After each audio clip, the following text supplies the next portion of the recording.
New Meta Podcast, episode 14, here with David from Donia Farms. Thanks for coming on, David. Well, thanks for having me. So, we not keep sure it pretty too much I can add. Or go ahead, Nick. Oh, no. Sorry, it's like we keep it pretty casual here. So, let's start with like a bit about yourself, and then let's get into your business. Well, I'm one of three brothers that own and operate Donia Farms. I don't know. I grew up in the Lower Mainland here, went to school in Iowa for a year, and then came back to BCIT, then went off to Holland for a half a year and came back. And then in 2016, I think it was, 15, we started to brand Donia Farms. So I started on that side. So. Awesome. Where do you fall in the birth order of the brothers there, Dave? I'm the middle. You're middle, yeah. Right? Okay. Yeah. The best of both worlds. Yeah. Yeah, I guess so. And then I should mention my mom and dad are still heavily involved. So, and now actually my wife and all of her significant others are involved in some capacity or the other. So very much a family business. Yeah. It's it's sort of run by family, but we got a lot of good employees underneath that add good value to our business. Fantastic. So, could you maybe give us a background on maybe like the business as a whole? Like, obviously the brand, of packaged goods came after the farm. So maybe take us back to like the start, even before the actual packaged goods. So the dairy farm was founded in 55.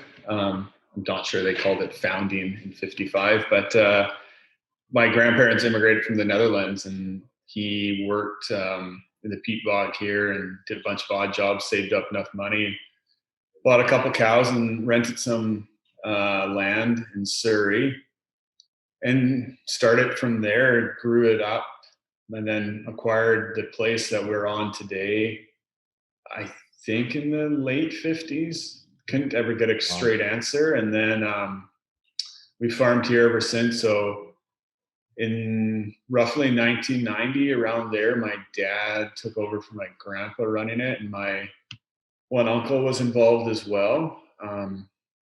And I don't know if you've ever drive by Donia Farms here, you see a bunch of black Frisian horses, or you did. Now we're down to one.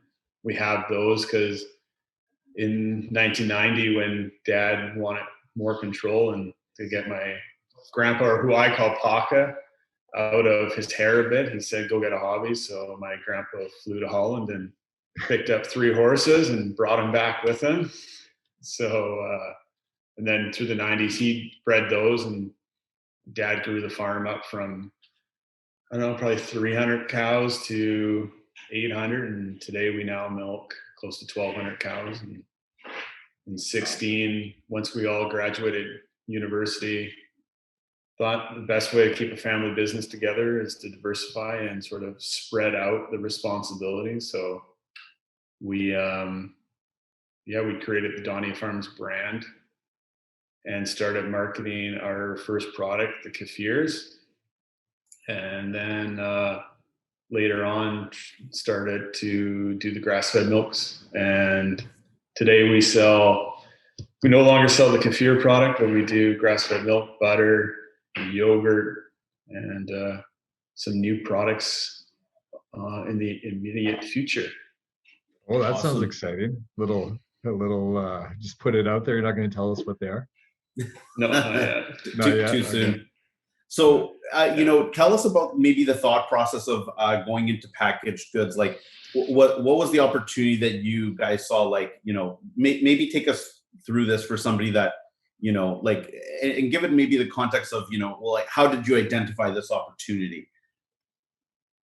Well, so the way the Canadian supply management system works is you have a pool of milk, is how we all call it. But if you have 7 or let's say 10 farms in the Lower Mainland, and you have a bunch of brands, whether that's Avalon, Saputo, Island Farms, you name it, they have no connection to the farm. So the BC Milk Marketing Board goes and says, oh, Saputo, you need some milk. You'll grab from farm 1, 2, 3, and 4, and we'll deliver that to you. And so as a farmer, you never could say, hey, or you never is probably not the right word, but in the recent future or recent past, you could never say, hey, oh, if you want to buy my milk, buy it buy Saputo or Island Farms. It didn't work that way. There was a big disconnect. And we always hosted tours. That's the processor versus the producer.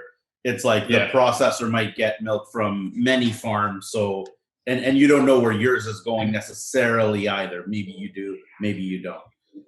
Yeah, like you have a bit of an idea, but there was never a connection, right? And at the time, there was always this talk about traceability and transparency in the food supply system and all of that. And then the fact that we did tours and you couldn't tell anybody. And so we decided, that what an opportunity that is. We have pretty high exposure where we are. So we decided to do this traceable milk program where anything that we produce on our farm or any product we get processed, we'll use milk from our farm. So we can then tell a story the whole way through and we can communicate with consumers. And there's a lot of misconception in dairy, right? So it was hard to tell a story unless you had a product on the shelf. So we felt like, hey, there was a demand for people to want to know where their food is originating. And then for us, it was, hey, it's a great opportunity for us to educate about, modern dairy farming practices and what we do.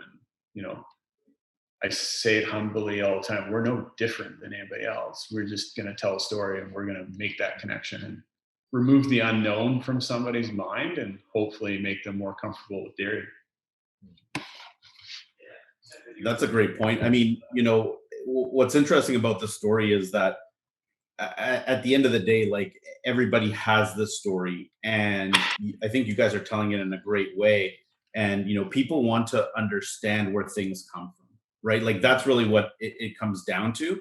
I think that the general public maybe is like less trusting of things unless they understand where it does come from, because I think we've been exposed to one too many like investigative journal reports where it's like, hey, like this thing happened at this mass processing thing and like this happened and we don't know where it came from. And at least now with this new model, people can have a bit more comfort in knowing like, well, like, the animals have been treated well.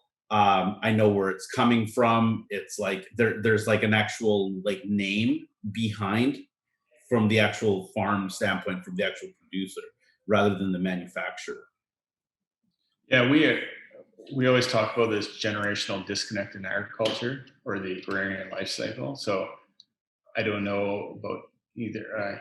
I'm not sure about either of you, but do you guys have an aunt or an uncle in the dairy farm or in any sort of farming practice? Yeah, my uncle actually has like a couple farms, but beyond that, like my grandfather's family had some farms and they had some dairy, and it's just very different. Like you sold to your neighbors and to your community direct, right? Yeah. Yeah, my grandpa was a cattle rancher and my uncle was a cattle rancher on the beef side. So but so that you realize that that's extremely rare, right? Right. Like most people very it is. I had a stat way back in the day when I first started this. Like, I have young kids. I had a better chance of my kid being born with a 11th toe than the average Canadian meeting a dairy farmer. Wow. And that is it's a scary fact, but that's my, I guess, millennial generation. And if you go down, it's even worse, but you go up, a lot of people had some sort of connection to a farm or an aunt or an uncle. And that's why I asked you guys, like, right.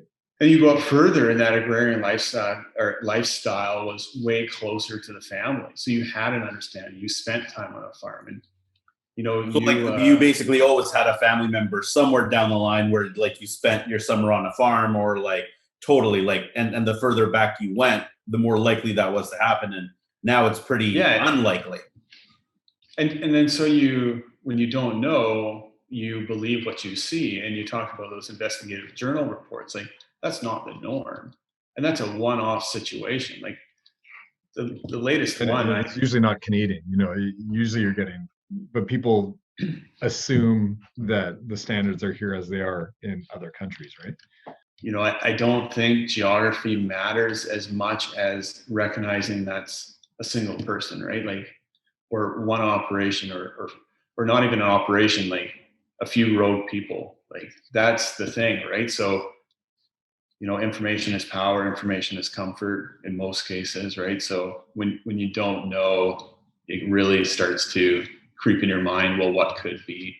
So that was our whole thing, was trying to eliminate that. Well, and give a face to the product, right? I think that the challenge with why the whole movement, I guess, to a more like niche model, or I guess like a more, I don't want to call it what's the word I'm looking for, like the artisanal thing. It's like, Yeah. I think that that's like a very broad word, but I think that what is happening is that there's a fundamental distrust from like very, very, very large businesses, where unless people think the regulation is incredibly strict, like there's less trust than there was before. I think that like we've reached like an inflection point somewhere in the last 20 years where people actually trusted really, really big businesses, more than they might have like a small or medium business. But that sort of has like kind of like tipped on its head, maybe like a couple of years back, right? Where, it's like it went from like, oh, there's security in a big business to, oh, like they'll do anything for $1 kind of thing, right? Right. And that's kind of led to this, well, hey, like I want to know where things come from. I want to be able to, buy local and support my community. If I'm buying something, I don't want the proceeds to, go to another country, and be spent somewhere else where I don't even know where it's going.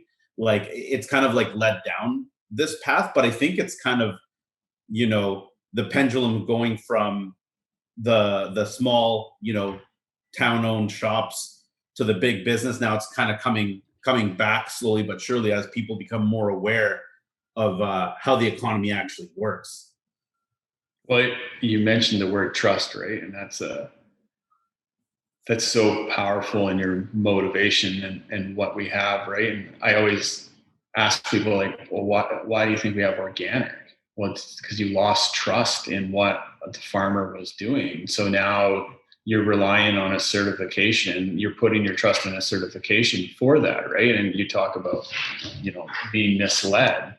Like that's one too. It's like, if you knew, and if it was your neighbor or you had that connection that we talked about earlier, you wouldn't care about whether it's organic or not because you trust that person, right? It's saying like, depend, whatever you're buying, you're not asking them for their certification or their insurance policy when you go to a shoe store. They're local, you trust them. You have that's just there. So, but yeah, that pendulum swinging, I think you're totally right. I think it's gonna be hard for like brick and mortar, but smaller brands are definitely becoming more prominent and more powerful. Like look at craft beer in British Columbia. It's huge, right? Molson's was slow to adopt and then really is trying to catch up now. And do we see that happen in dairy? I'm not sure, but we'll definitely try. I think that you mentioned a good point around trust, right? So like it's the whole like, well, when you're really big, when you're a really, really big business, like multinational level, one thing can't really disrupt your business that much. It's like, oh, like, something happened in BC and with our product and it was bad and there was a recall, but it's completely localized to like one area, right? So it's like, they're like, like, it's like, well, what's the penalty? Like, what's the, incentive to change? It's like, well, we're down, 20% in this region, but the rest of the United States and Canada are up like 5%, which, means that we're up overall because like of the scale of this thing. Whereas like smaller businesses, it's like reputation means more to you. right? It's like when you hear somebody have a bad experience with like a multinational or even like a national level company, people are like, oh yeah, like call center, blah, blah, blah, whatever it is. Like, it's like, oh yeah, like people like, they don't even register it. Like, they're like, oh yeah, like that's normal. Like you don't get good service, you don't get good product. Like there's defects, like whatever it is. People, smaller businesses have a paradoxically harder time in a way where people actually expect more from them, even though they actually don't have the complexity. But like as a business owner, you end up having to say to yourself, well, I need to produce a very, very, very good product, a better product, in fact, than my larger competitors, because this is just like the game the small business owner plays. Well, I think you're 100% correct. Yeah. And small businesses have to actually manage that trust. Like I think of when I'm looking at like a boutique type product somewhere, even if I'm buying it from local retail, I'll often like go to Amazon and just check it out there. Just check out the customer. I use Amazon more for consumer reviews, just to kind of build the trust in the product than I do to actually purchase stuff, because I like buying stuff in person. I'm not a millennial. Thanks for lopping me into the millennials before, David, but I'm not. And but it is it's huge for smaller, smaller brands to manage that trust and manage those reviews and to be able to hold that trust with the consumer. You always read a review. Somebody's always mad at it. It's like, right. You find the 5-star reviews and you find the 1-star review to see, okay, this guy's really in love and this guy's a nut job. So let's maybe find a 2 or a 3. And, yeah. Maybe I'll get a real opinion on, I don't know. At least that's how I read the reviews. I never read the 5s or 1s, to be honest. It's like, I look for the proportion of 5s to 1s. Yeah. So I'm like, okay, like there's a lot of 5s and very few 1s. Yeah. But then I kind of ignore, like I read 1 or 2 of the ones just to see like, oh, like sometimes it's usually, especially with like B2B businesses, a lot of them are kind of like, or software products, they're usually like a customer service issue where like it, like somebody slipped through the cracks kind of thing.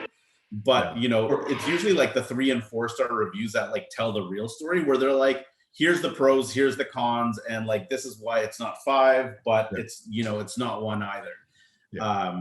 But it's interesting, right? I think that to bring it back to like the point of like I guess like small business is that like so much of a small business owner's livelihood rests on public opinion to some degree, that like it forces your product to be really good.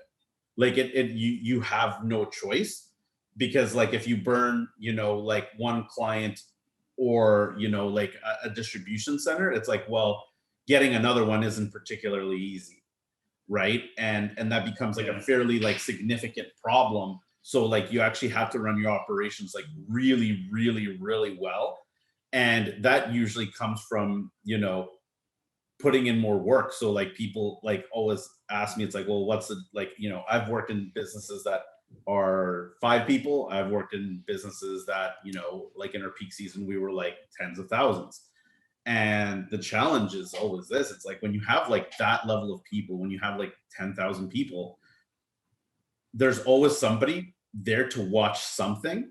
But even if you have like 100 people, like there are cracks in that system that generally the owners of the business fill, which are like nowhere near their job description, right? Like it's like if you have a position and it's like, oh, like this thing isn't getting done, it's like, but it needs to get done, guess I'm doing it, right?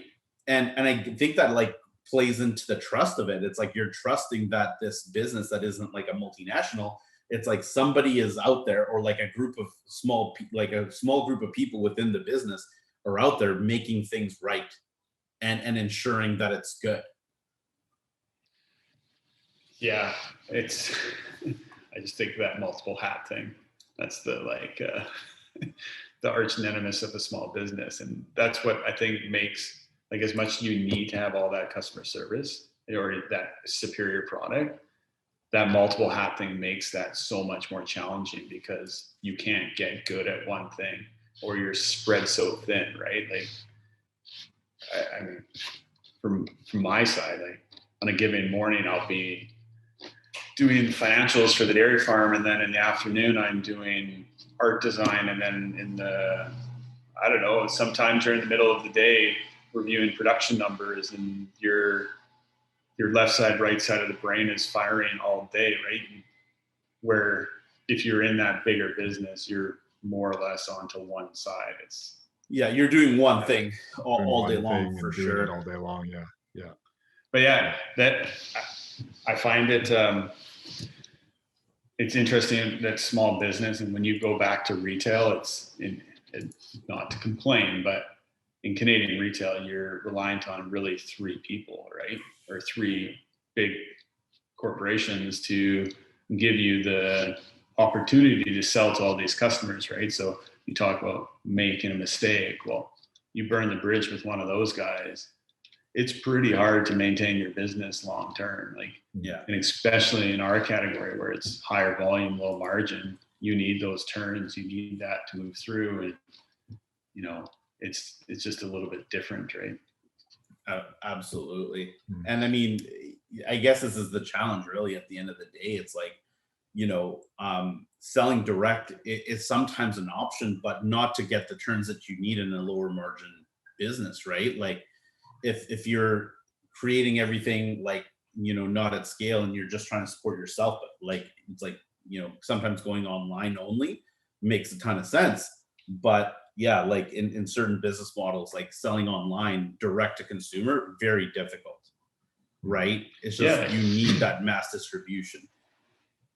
Well, plus, I don't know, I think it might be changing. I'm curious to know what you guys think, but do you think people are more and more going towards, I'll go to multiple locations to get my stuff, or in particular groceries, or do they want a one-stop shop? Like, I can't see myself or my wife being like, well, I'm going to log on to doniafarms.com, I'll buy my milk, then I'm going to go to, Keen's Produce and get my produce. And,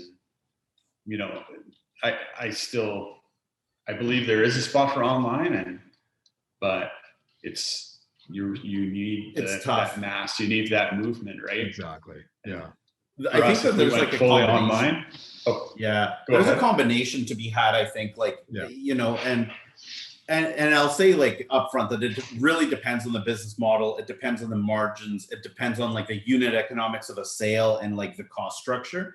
But, there's a couple of things to unpack, I guess. Like number one, consumer behavior, and to the consumer, like their time is important, and sometimes they're willing to trade time for savings or money or value, and sometimes they're not. So like the one-stop shop like Amazon, it's like, look, like, is Amazon the best? It's like, maybe not. Like, do they have the best products? Like, definitely not. Like, sometimes they have really good products, but there's also a sea of knockoffs and things like that. So like, why do people fundamentally put up with Amazon? Well, it's like cheapish depending on what you're buying.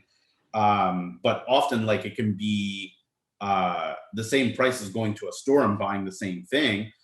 But really, like what Amazon does is that it's like, it's a time saver, right? It's like, all it is saving you time. Like if you look at like Uber, it's the same thing. Like, well, why does Uber dominate, and why do cab companies lose revenue when Uber comes to town? It's like, well, because if you call a cab in like the Lower Mainland, it takes an hour for it to get to you.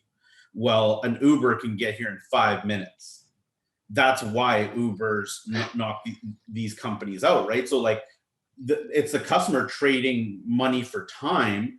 And like, to your point around like the big store versus like going to many small markets, the value equation needs to be good enough for you to stop and make that trade. So like, for example, we buy all of our produce from like all of our like vegetables, etc., from like farm markets rather than like the bigger brands, right?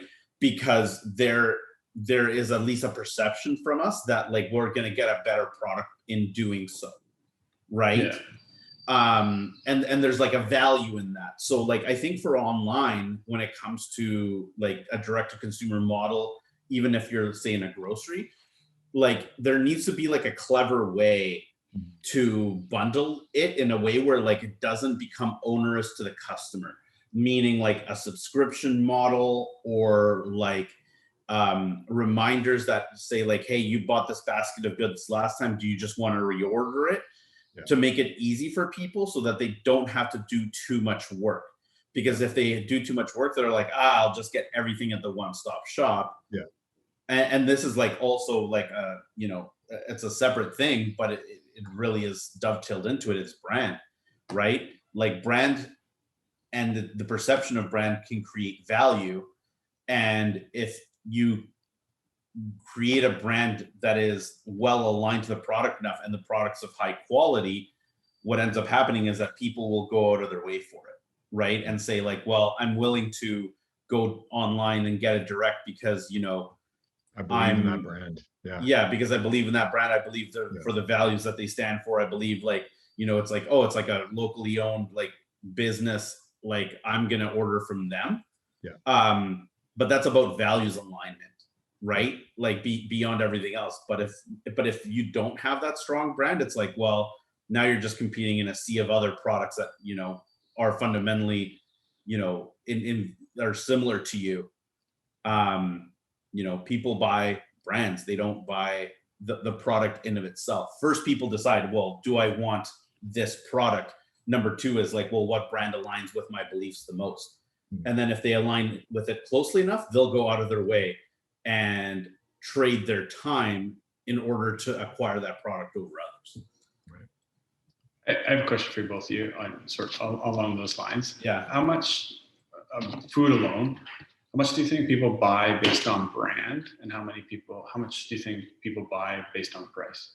It depends on their economic situation. My Oh, wife. That's a junky answer, Nick. My wife is 100% brand packaging, and if the price is the highest, then she wants it. Me, I'm about 30% that, but I mean, yeah, it really depends on, you know, on Nick, people's situations and you know, time. Like Nick has the time to go buy vegetables from farm markets. I've got 4 kids. Like we don't have time to do anything. So like, it's what is the most convenient way to get vegetables in our fridge? We will take that route, you know? So well, there is, my wife and I had that discussion there, Jay. Yeah. I was like, Instacart's way more expensive, but I can get it when I need it. Exactly. And it's either, it's like, you're busy, so I got to get a babysitter, or I get, you know, like that's how it works for us. Right. Yeah. But Nick, I want an answer. Like I want a percentage. I would say that like in my head, like it depends on the area, I guess. Like I think in the Lower Mainland, because of the cost of living is so high, I think that short answer, like if a person buys always based on brand, like 20-30% max. Now, the caveat to that is that I think that 90% of people buy on brand based on what matters to them.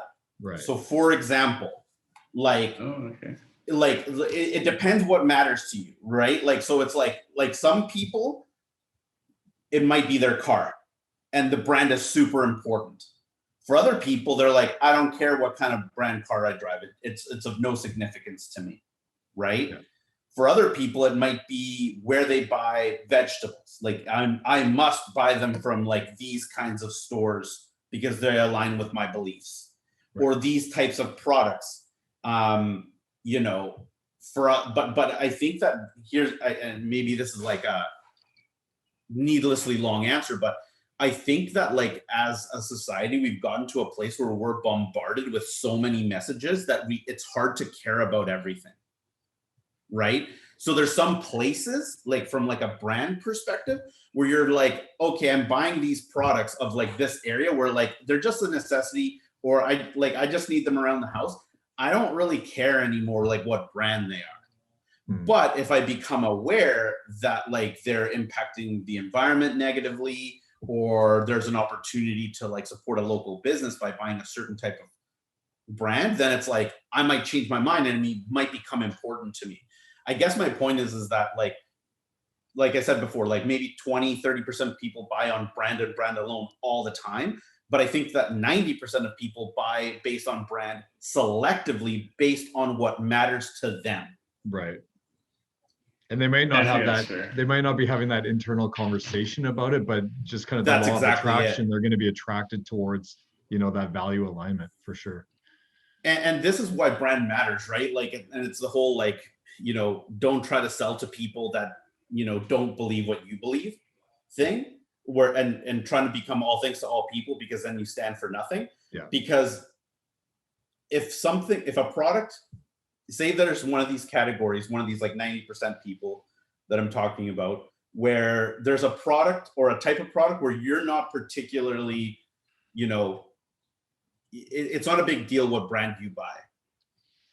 If the product has done a really good job of branding themselves well, and it's in alignment with some other products of other categories that does matter to you, if the brand translates that and like mimics that in some way, people will subconsciously just grab that product.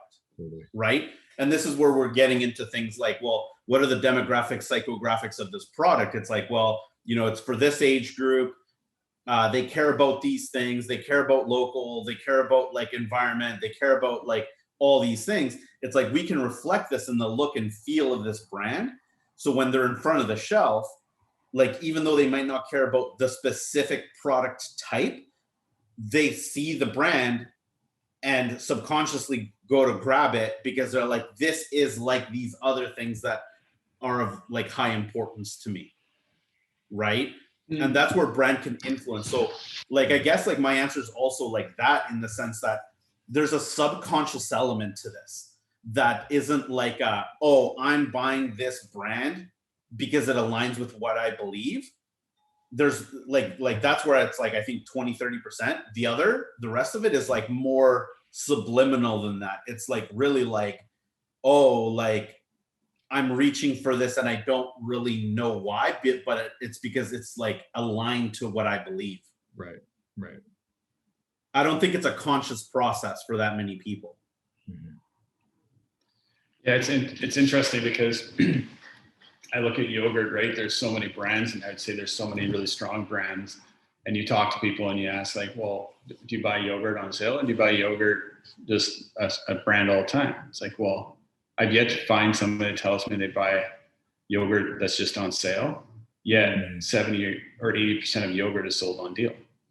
Right. So it's like, well, it's on your subconscious thing, right? It's like, well, are you subconsciously, I like Donia Farms yogurt, but when push comes to shove, you may make a different choice. But do you think that might be, no, I'll say this because we have the same, I mean, for a lot of things, not just yogurt, we have the same brand always for that item. But you know, if you're shopping and you see it for sale, you know, you might buy 3 at that time, even though, you know, you might have gone in for one, you're going to buy it no matter what, but if it's on sale, you might buy 3. So that might affect, you know, that. Well, no, because we measure multiple purchases, and it's okay. just, it's interesting. Like it's a price conscious shopper. Like, look, like, I mean, I think especially locally, it's like I think cost of living right is an issue, right? Yeah, but there is I think you're seeing a shift of people, and I think COVID is showing people like, you know, food is part of my life, and it is an important part of my life. Where I think if you go back a number of years, it was like, just give me the cheapest, quickest thing. Right. I want to spend my money other places, but I think there is a level movement of towards yeah.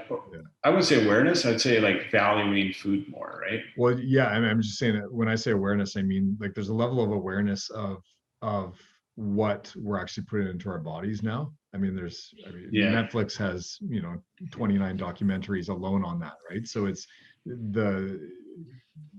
there is a level of awareness for people that care, which is, I'd say that population is growing too, the amount of people that care of what they put in their bodies, because of that awareness, right? You guys are supposed to ask the question, so I want to ask this. On that awareness and this like desire to,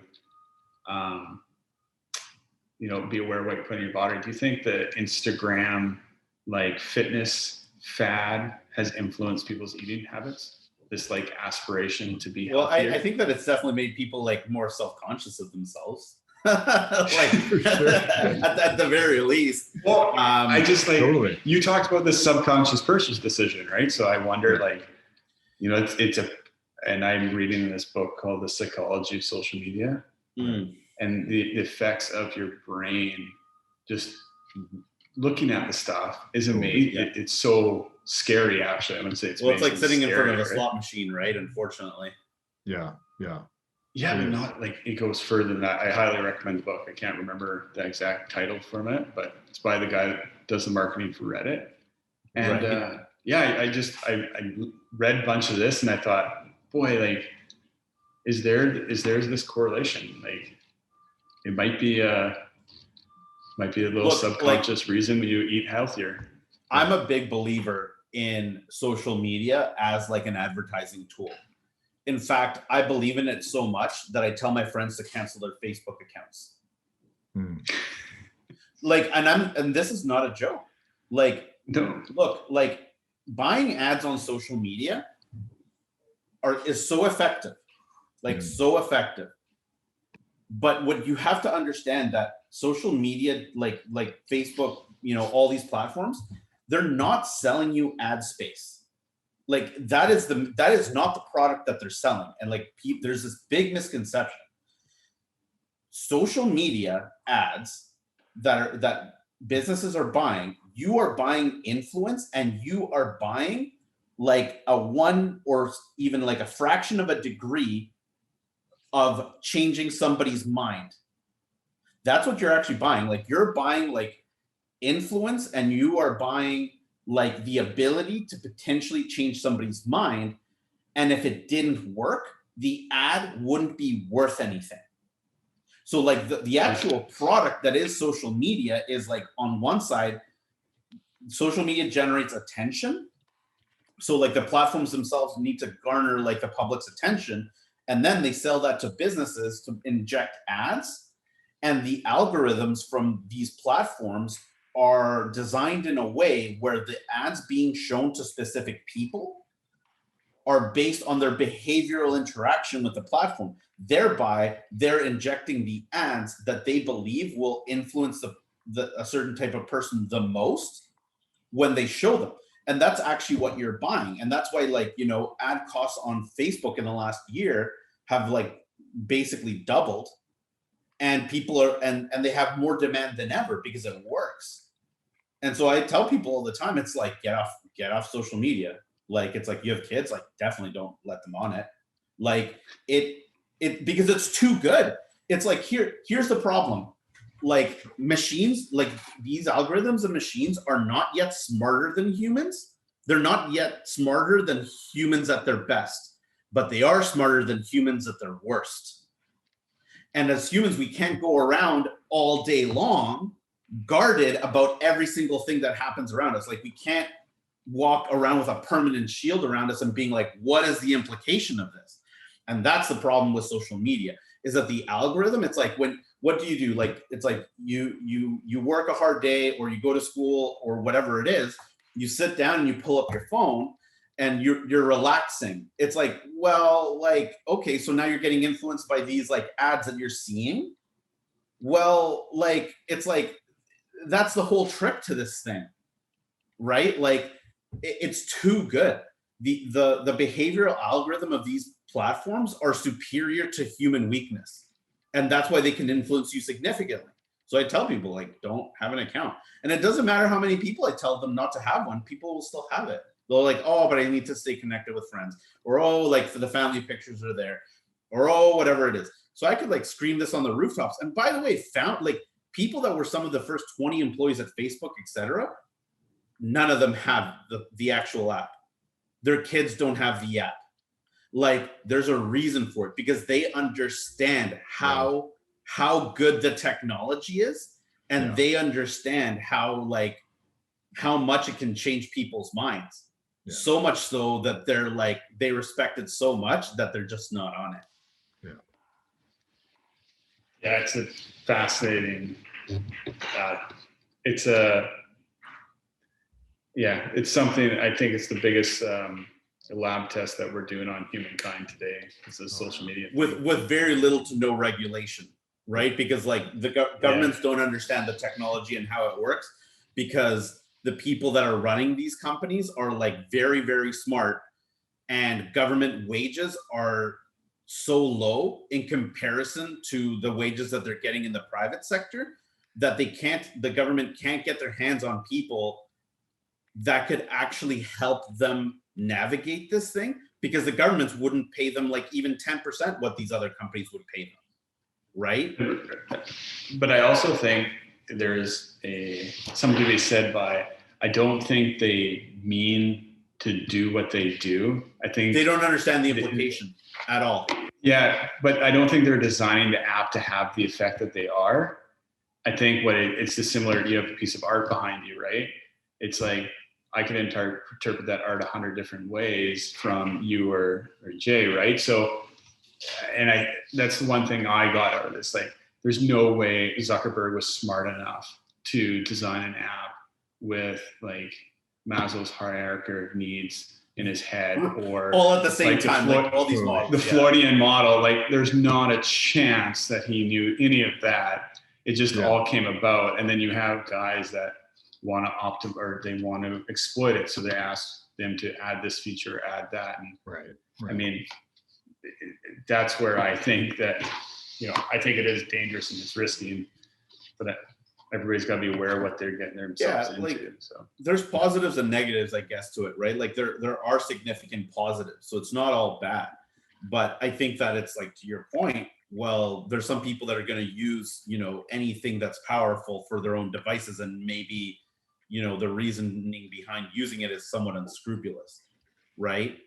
Like, in a society that's becoming increasingly polarized, it's like, well, like, how much of it is social media's fault at this point? I think a lot of it, right? Because the algorithm, all it cares about is keeping you on your screen as long as possible, right?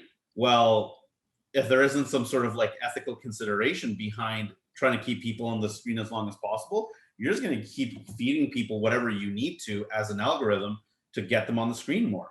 And whether that information is accurate or inaccurate, or, in your best interest or not in your best interest, it's like, well, the algorithm doesn't care because it doesn't have an emotion, it doesn't have an ethical compass either. Yeah, or it doesn't actually really know. Or it doesn't really know. It's just like, I believe that behaviorally this person will, most likely stay on this, application longer if I show them this. So I'm going to show them this. It's like, what's the accuracy of this? It's like, all I know is that the person's going to stay on for longer. Yeah. Like, and that's how the system works. And sure, like they've been trying to fix that recently, but I mean, like, we're talking about the last like 6 months to a year, like not the 10 years before that. So it's like, machine strength has become stronger than human weakness. That's really like the lesson, But I think they've done something right, because I don't know very many people right now that use Facebook, right? You've moved on to it because it became too much of the BS, right? Like there was too much. I don't know. It wasn't a pleasant experience anymore. It was something that was either full of ads, or it was a bunch of Looney Tunes talking about something, or I don't know. Yeah, totally. I mean, I think that it's like, what we're seeing is that, people are going to different platforms, but they're keeping their old accounts. They're just maybe less active on them, right? Yeah. And it's just or scroll way faster. Yeah, exactly. So like, I mean, like TikTok, like as an example, it's like huge uptake, especially recently. Like we're starting to run ads on there for people, and like they're doing real well, and the cost is real cheap, right? And it's like, it's super interesting, but it only works for certain demographics of age, because there's certain age groups that are just like not on there, and there's certain types of people that just like certain things just won't work. But there's always like something popping up, so it's going to be interesting to see what the next generation of social media is. Will it actually grow, or will the powers that be, like the more powerful established incumbents in that field, just see some upstart and just buy them out and like squish them before they ever get off the ground? It'll be interesting to see that. Or just copy. or just copy. I mean, Yeah. that's what happened to Snapchat, right? It's just like, well, you know, Instagram was very different before Snapchat came around. Yeah. And now we have, you know, stories, and now we have like all of these other features that like were never there before. It's like, I mean, they just copied, like, you know, Snapchat refused to sell, so Facebook's like, great, like we'll just copy every single feature you have. Yeah. Hey, big guys, I need to run here. Sorry. Absolutely. Thank you so much for your time. Definitely appreciate it. And thanks Great, for David. Appreciate it, man. Great chat, guys.